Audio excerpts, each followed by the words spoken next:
We want to ask you a question compared to 1990, right? So which is before most of y'all were born, but in the last 30 years, do you think that violent crime has gone up, has gone down, or has mostly stayed the same? We have an INSTA poll. Again, this is not a test of how well you can Google, just your kind of gut intuitive reaction. What's happened with violent crime in the last 30 years? And we're ready. All right, what did people say? Well, 65% of students say crime has increased.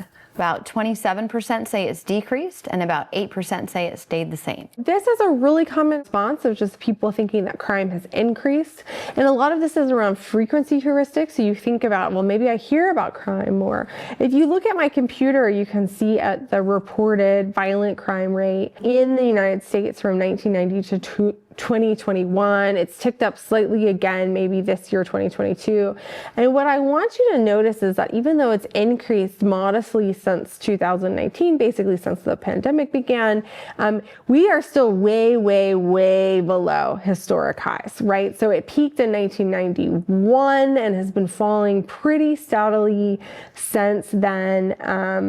If you think about what this means in terms of the number of people, the hundreds of thousands of millions of people who would have been victimized this year if crime rates were the same as the 1990s, but were not, it's really quite remarkable. And there's been a huge debate amongst criminologists and sociologists and psychologists about what is going on?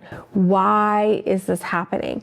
And one really interesting hypothesis, which you'll read about more in your readings this week, is that there has been a huge improvement in public health, and that is removing lead. So removing lead from gasoline, removing lead from the atmosphere through gasoline, removing lead in water, removing lead in paint.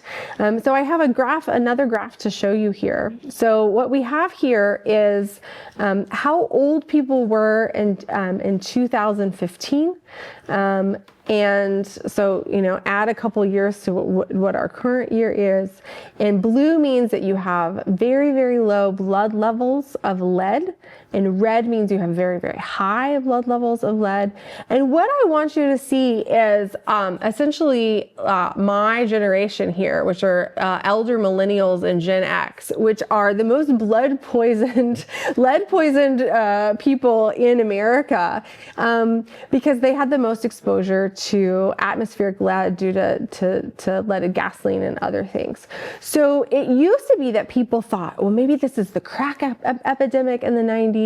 Maybe this is that we're too soft on crime. Maybe this is something about the adolescent brain. If you read news reports in the 1990s, they talk about, are there super predators? And maybe actually it was people were being poisoned on mass scale through a chemical that makes them less agreeable and lowers their IQ, and lead is neurotoxic. Sam has done a little bit of research on this. That's right. Yeah, we just did a little bit of research showing that when you can predict their current day conscientiousness and agreeableness and neuroticism from when they were exposed to lead in their youth, and it's exactly as Paige says that these people tend to have lower conscientiousness, lower agreeableness, and higher neuroticism.